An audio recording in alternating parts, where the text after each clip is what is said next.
Lucas 14. Nós vamos ler dos versículos 25 até o versículo 33. Lucas 14, do versículo 25 ao versículo 33.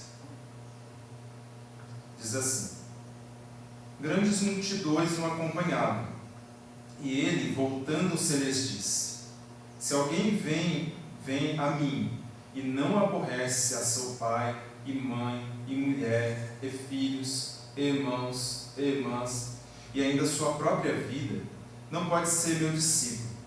E qualquer que não tomar a sua cruz e vier após mim, não pode ser meu discípulo.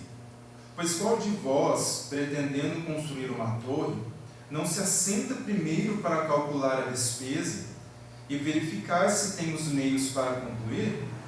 Para não suceder que, tendo lançado os alicerces e não a podendo acabar, todos os que a virem zombem dele, dizendo: Este homem começou a construir e não pôde acabar.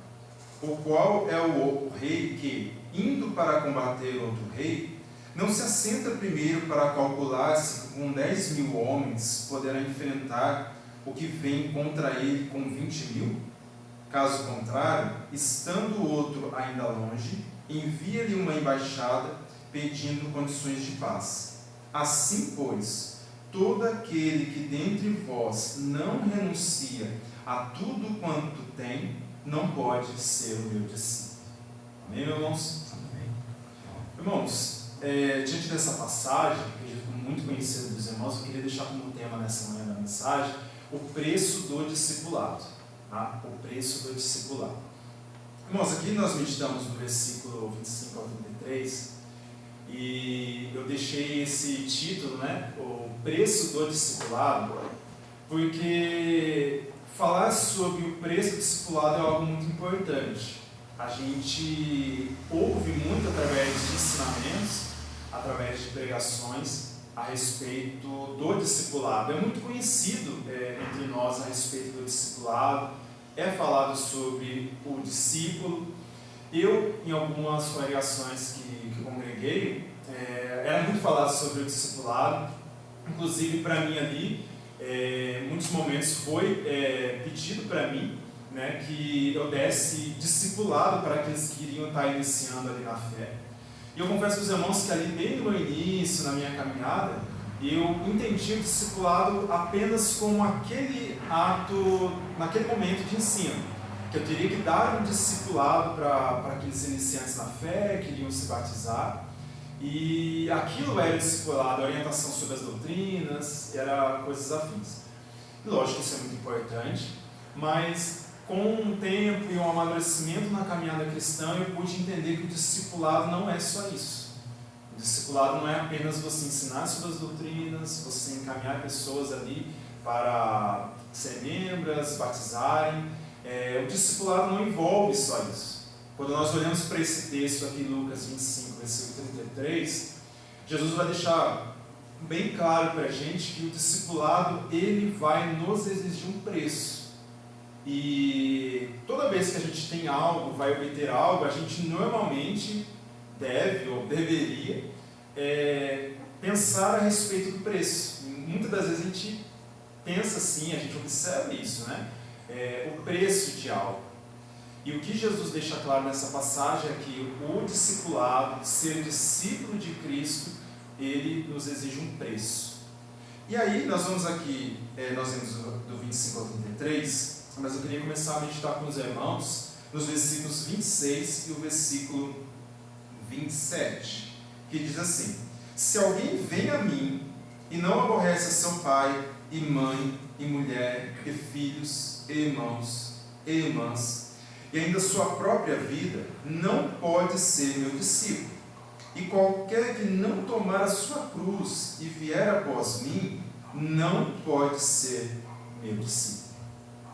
Então, aqui no primeiro momento, os versículos 27 e 28, é um texto, como eu disse para os irmãos, muito conhecido.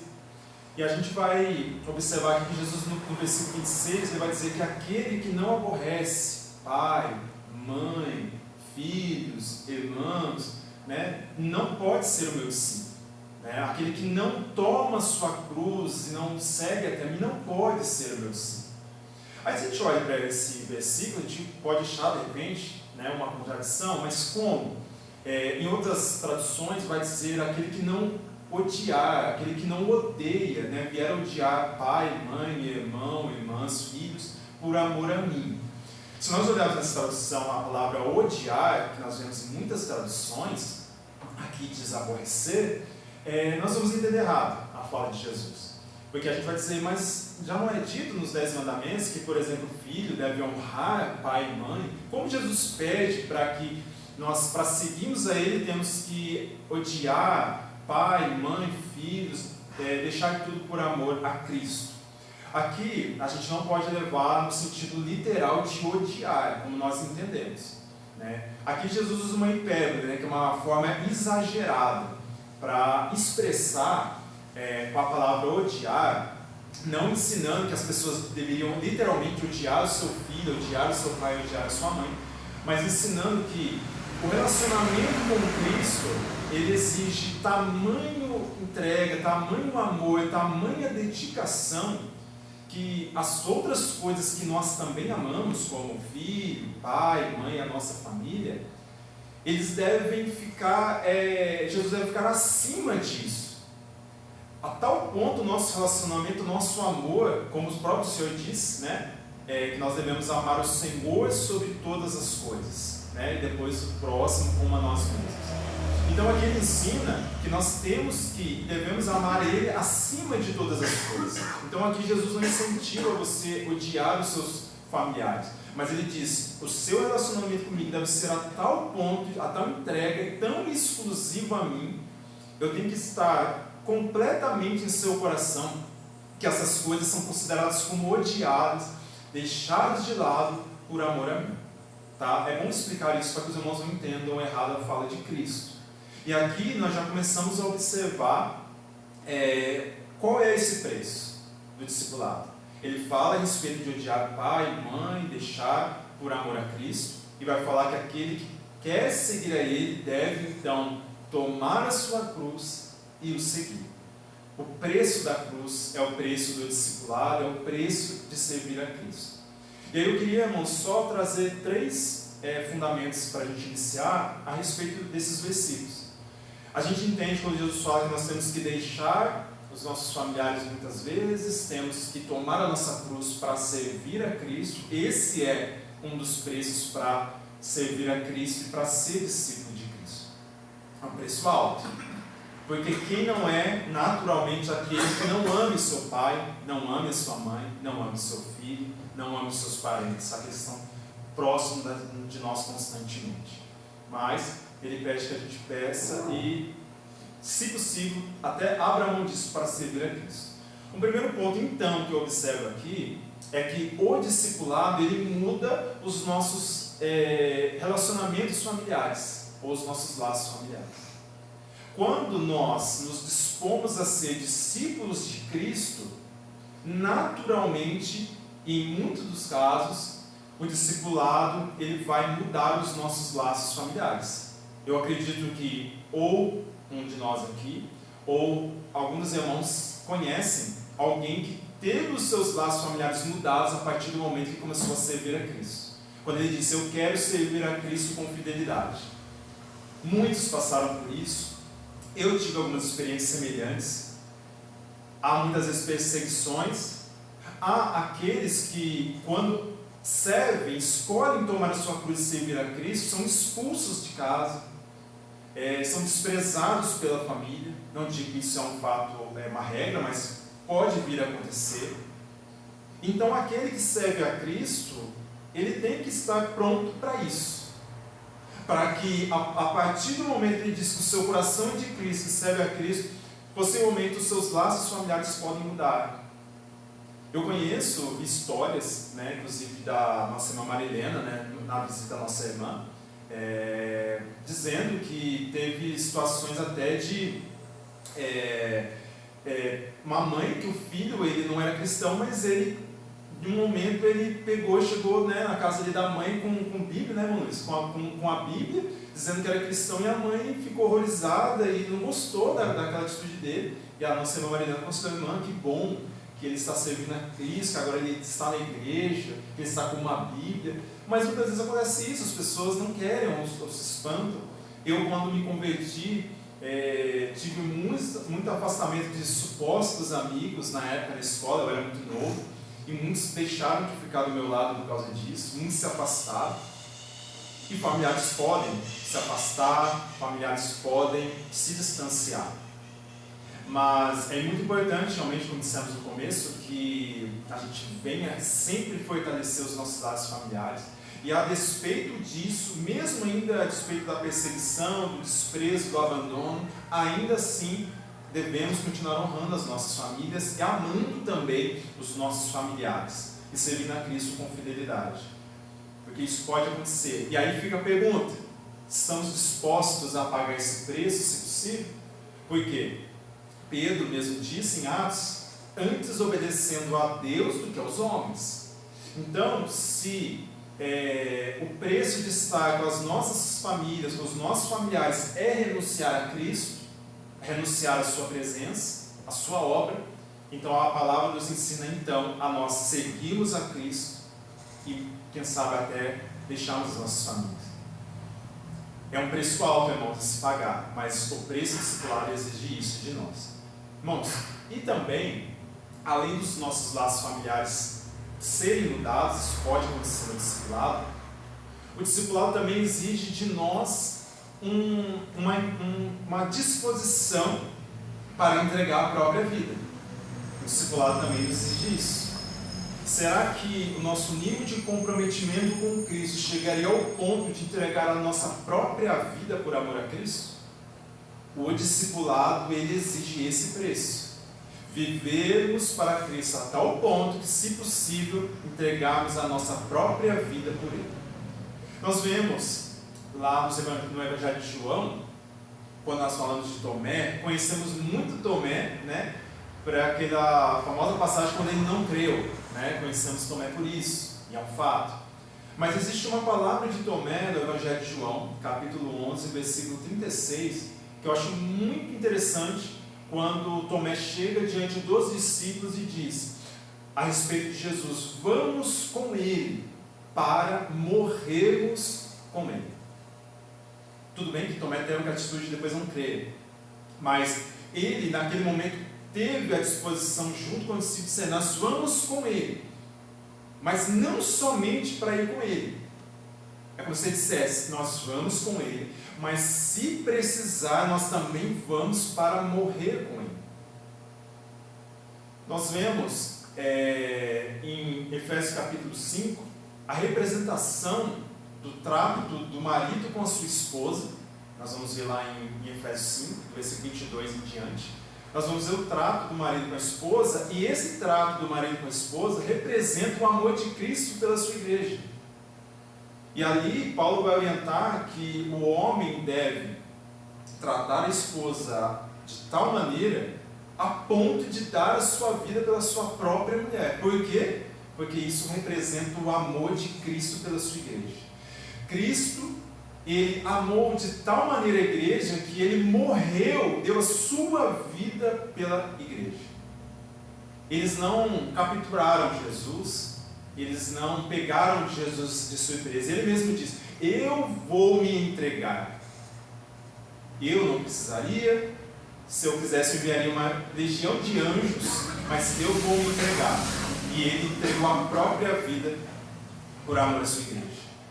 Fica a pergunta: será que nós estamos dispostos, eu, os irmãos, a pagar o preço e entender que o discipulado vai exigir isso também de nós, mudança dos nossos laços familiares, a disposição para entregar a própria vida? Fica uma pergunta para nós a respeito do discipulado. E o terceiro e último ponto: o discipulado, ele exige de nós a disposição também para as outras pessoas. O discipulado exige de nós também a disposição para outras pessoas. Irmãos, eu tenho aprendido e falo, meus irmãos, que a cada dia o Espírito Santo tem trabalhado no meu coração para entender isso. Porque lembra no começo nós dissemos que o discipulado muda os nossos laços familiares. Irmãos, esse conceito que eu disse no começo do discipulado, que apenas ensina sobre batismo, as doutrinas, mas o discipulado também, ele deve exigir de nós, irmãos, um acompanhamento. Irmãos, quantos que aderem à fé, servem a Cristo, começam, iniciam na igreja, mas tem tantas dúvidas a respeito do Evangelho, pessoas que servem a Cristo, como dissemos, são abandonados pela família, não têm uma orientação e ficam se perguntando: o que eu faço agora? Agora que eu criei, como que vai ser? E aí então, é necessário que nós venhamos dispor do nosso tempo, né? Seja hoje pelos meios que temos, WhatsApp, um meio social, e principalmente pessoalmente, a gente estar perto, né, dessas pessoas, desses irmãos que iniciam na fé, para essa orientação, estar de perto, para a gente entender o que essas pessoas estão passando, se tem dúvidas sobre doutrinas, questões familiares, agora que eu estou passando por isso, sofrendo aquilo, o que eu devo fazer? Então o discipulado, ele vai exigir de nós também que a gente tenha disposição também para as outras pessoas. Irmãos, é muito interessante aquela passagem quando, da transfiguração, que os discípulos estão ali naquele momento tão glorioso, e aí, se eu não me falho a memória, Pedro, e os discípulos que estão ali com Jesus vai dizer assim: nossa, como é bom esse lugar, como é maravilhoso esse lugar, como é bom estar aqui. Eles estão lá no monte, eles estão tendo uma experiência gloriosa com Cristo, algo maravilhoso, algo tremendo. E eles falam: Senhor mestre, vamos fazer 3 tendas aqui, uma para o Senhor, uma para Moisés. E eles queriam, vamos morar aqui, vamos ficar aqui. A ideia deles é: nossa, está bom demais aqui. Nossa, como é bom quando a igreja está cheia, como é bom estar nos cultos, como é bom você pregar para irmãos que todos são convertidos, entender a palavra. Como é bom isso, como é bom estar no monte da transfiguração. Mas aí Jesus não.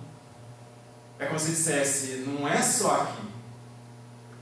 Esse momento está bom. É o momento da transfiguração. É o momento que está maravilhoso. Até tenda vocês querem fazer, quer morar aqui. Mas não é só aqui. Vai chegar uma hora que isso tudo vai terminar e nós vamos ter que descer. E aí lá embaixo tem mais coisas para fazer. Lá embaixo vai ter pessoas que, quem sabe, né, como se fosse lá no momento de Moisés, enquanto está tendo aquelas experiências gloriosas, 40 dias de jejum lá no monte. Quem sabe, às vezes, na hora que você descer, não vai ter um bezerro de ouro, que você vai ter que exortar, você vai ter que orientar pessoas, e é isso, irmão. O Espírito Santo tem falado muito no meu coração a respeito disso, como diz o mesmo pastor, se estou ministrando, fala primeiro comigo também, para aprender sobre isso. Irmãos, o discipulado, ele vai exigir de nós também tempo, né, e atenção também para as outras pessoas que necessitam. Irmãos, deixa eu correr, para nós já irmos caminhando. Então, esses são pelo menos 3 pontos básicos a respeito do preço do discipulado. Vamos seguir do 28 agora até o versículo 33. Então diz assim o versículo 28: pois qual de vós, pretendendo construir uma torre, não se assenta primeiro para calcular a despesa e verificar se tem os meios para concluir, para não suceder que, tendo lançado os alicerces e não a podendo acabar, todos os que a virem zombem dele, dizendo: este homem começou a construir e não pôde acabar. Ou qual é o rei que, indo para combater outro rei, não se assenta primeiro para calcular se, com 10.000 homens, poderá enfrentar o que vem contra ele com 20.000? Caso contrário, estando o outro ainda longe, envia-lhe uma embaixada, pedindo condições de paz. Assim, pois, todo aquele que dentre vós não renuncia a tudo quanto tem, não pode ser meu discípulo. Irmãos, aqui agora, do versículo 28 até o final do 33, Jesus vai dar 2 exemplos aqui muito claros. É por isso que nós falamos do preço do discipulado. Porque Jesus aqui vai ficar muito explícito que ele pede para que as pessoas que venham seguir ele, elas calculem o preço de seguir a ele. Aqui ele vai usar 2 exemplos. Ele vai dizer: qual é o homem?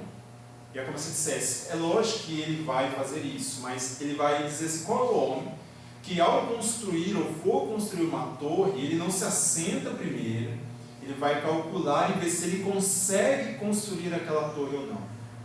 Aí depois ele vai usar um outro exemplo, qual é o rei, quando ele sai para a batalha, ele não vai planejar primeiro, perceber ali, calcular, sentar, para ver se ele com 10.000 homens, ele vai conseguir combater o exército de 20.000.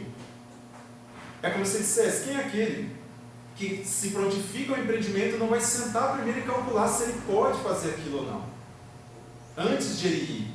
Quem é aquele rei que antes de sair para a batalha vai sair de qualquer maneira? Não, ele vai calcular primeiro, para ver se ele consegue combater, ele vai ter uma estratégia de guerra para ver se ele consegue guerrear, não vai sair de qualquer maneira, ele não deve sair de qualquer maneira. Então aqui Jesus deixa muito claro dizendo, aquele que quer me seguir deve calcular o preço, se ele quer me seguir ou não, e o que vem, o que vai acontecer a partir do momento que ele me seguir. Irmãos, eu acho muito interessante uma história, nós conhecemos muito de Charles Spurgeon, mas nós não conhecemos muito sobre a esposa de Spurgeon, que chama Susannah Spurgeon. Tem uma história, né, lógico, verídica, que vai contar que antes de Susannah Spurgeon casar com Spurgeon, ela era noiva dele, e ela está saindo com ele para uma pregação, e ele sabe o quanto Spurgeon era consagrado ali à pregação, à obra do Senhor. E Spurgeon está junto com ela no meio do caminho, só que naquela época já tinha multidões que acompanhavam Spurgeon. E ele tão entretido naquilo que ele vai pregar, tão pensativo no que ele iria pregar, ele começa a caminhar e acaba deixando um pouco a Susannah, sua noiva, para trás.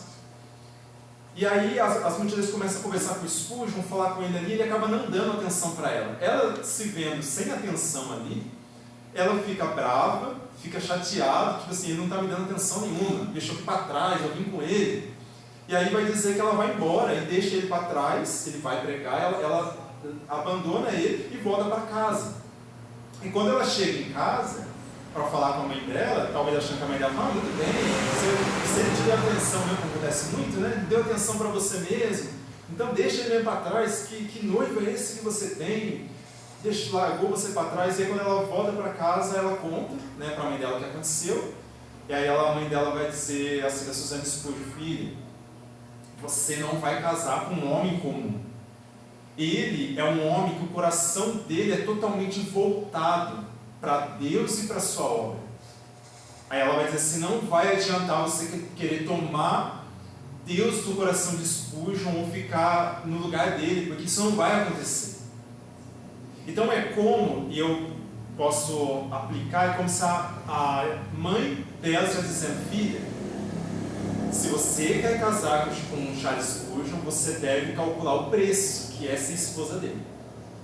Você deve pensar bem, porque ele não é um homem comum, ele não tem um ministério comum, e vai ser exigido de você muita coisa para ser esposa dele. Você está disposta a pagar esse preço? Você está disposta a estar pronta a ser a segunda no coração de Spurgeon, não a primeira? É isso que ela estava dizendo para a Susannah Spurgeon. E a gente deve pensar, irmão, num caso como esse, quantas mulheres que têm um marido com um chamado gigantesco, mas que ainda não entenderam o tamanho do chamado do marido e o preço que é ser esposa de tal pastor, de tal ministro, de tal presbítero. Lógico, também existem outros casos, mas esse cabe dizer. Estava dizendo para a Susannah, calcule o preço que é ser esposa dele. Irmãos, outras coisas na nossa vida, eu tenho dito isso, até como algumas experiências, e digo para jovens, é sempre bom quando for namorar, noivar, casar, eu quero ter filhos, ou estou namorando, então já estude, já leia muito sobre o que é educar filhos, se prepare antes disso. Vai estar noivo, já leia bastante, bons livros, tenha muita experiência sobre o que é o casamento, se prepare antes, se conheçam antes, haja uma preparação, um planejamento para ter filhos. Isso a gente está usando alguns exemplos aqui, mas existem exemplos também que a gente poderia usar, seja bíblicos, sejam fora também da Bíblia, Eu acho muito interessante alguns escritos de fora, que dos gregos e romanos, né, chama grego-romano. Tem um filósofo chamava Epiteto, e ele falou uma vez assim, sobre as coisas separadas, considere sempre as primeiras coisas, depois as coisas que vêm a seguir, e só então se aproxime da coisa em si. Aí ele fala assim, porque do contrário, você vai se aproximar com muito entusiasmo daquela coisa no primeiro momento, e quando as outras coisas vierem, você vai desanimar, porque você não calculou essas coisas que viriam depois. Ou seja, a gente vai, às vezes, com tanto entusiasmo para as coisas no primeiro momento, mas esquece de calcular o que vem depois. E aí, na hora que essas coisas se apresentam, a gente, nossa, eu não imaginava que era tudo isso. Eu não pensava que isso ia exigir tanto de mim assim. E a gente acaba se decepcionando. Então, é o que Jesus está nos ensinando. Irmãos, existe, para nós ir finalizando, existe um princípio que nós temos que observar muito. Apesar de ser muito importante que seja nas igrejas, a sua igreja aumente, cresça em número a cada dia mais, isso é muito importante, mas o propósito de Cristo não era que as multidões o acompanhassem simplesmente, mas o propósito de Cristo era que as pessoas o acompanhassem, o seguissem de uma maneira refletida. Ele queria que as pessoas, quando o seguissem, pensassem qual era o preço que era caminhar com Cristo.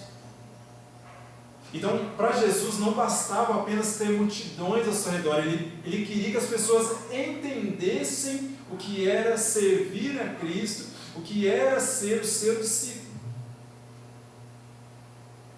E para nós vale da mesma forma. O Senhor não quer que nós venhamos o seguir apenas por seguir.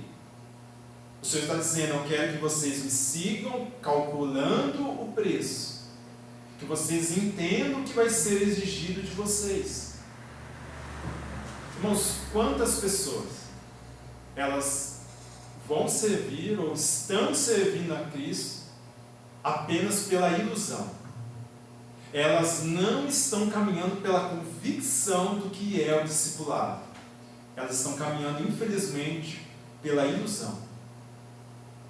Eu assisti recentemente um podcast do pastor Hernando Dias Lopes, e ele achei interessante o que ele disse. Ele falou assim, as pessoas dizem que estão decepcionadas com Deus. Aí ele falou assim, não, elas não estão decepcionadas com Deus verdadeiro. Elas estão decepcionadas com o falso Deus que as pessoas apresentaram para elas. Porque o Deus verdadeiro, ele vai exigir de nós um preço para caminhar com ele. Então, quando eu digo que estou decepcionado com Deus, não é com Deus da Bíblia que você está decepcionado. Porque ele vai nos exigir um preço. Irmãos, não vamos caminhar com Cristo pelo discipulado apenas pela ilusão. A gente pode caminhar e às vezes confundir sentimento com fé. A gente vai pelo sentimento, a gente vai pela empolgação, e muitas vezes por mensagens pregadas, tudo vai mudar. É assim que vai ser. Tudo vai se transformar. E realmente isso pode acontecer porque nosso Deus ele é soberano. Mas pode também não acontecer. Então nós temos que estar caminhando como discípulos com essa convicção do que é o verdadeiro discipulado.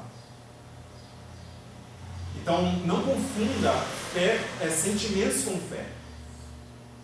Caminhar com Cristo não é apenas sentimentos, é caminhar com fé, com convicção qual é o preço que nós vamos pagar para servir a Cristo.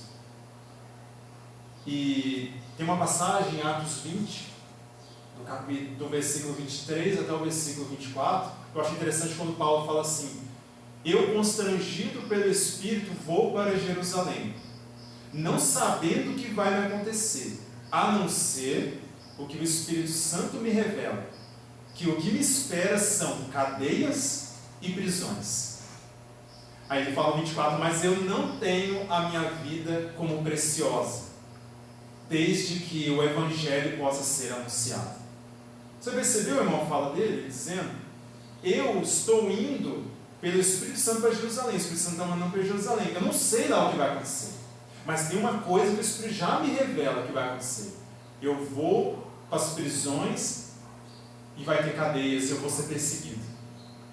Irmãos, pense nisso. Ele não é assim, não, vou lá porque vai ser tudo maravilhoso, vou ouvir minha mensagem. Não, ele vai com a convicção e ele já sabe que ele vai para um lugar onde vai ser perseguido e onde ele vai ser preso. E mesmo assim, de dizer, eu vou, porque eu não tenho a minha vida mais como preciosa.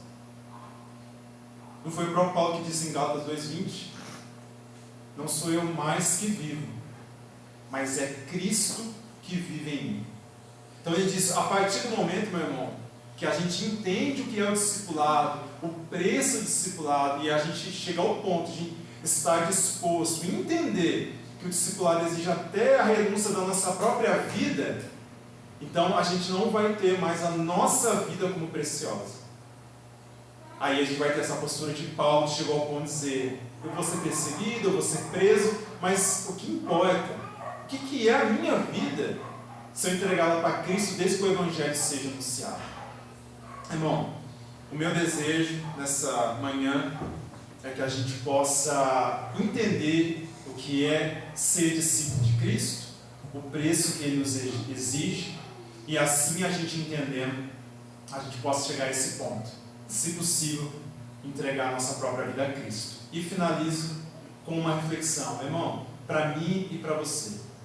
Se o preço de servir aquele discipulado é entregar a própria vida, o que é então demais para nós, às vezes, virmos para a casa do Senhor, fazermos a obra de Cristo, lermos a Bíblia, orarmos e nos consagrarmos ao Senhor?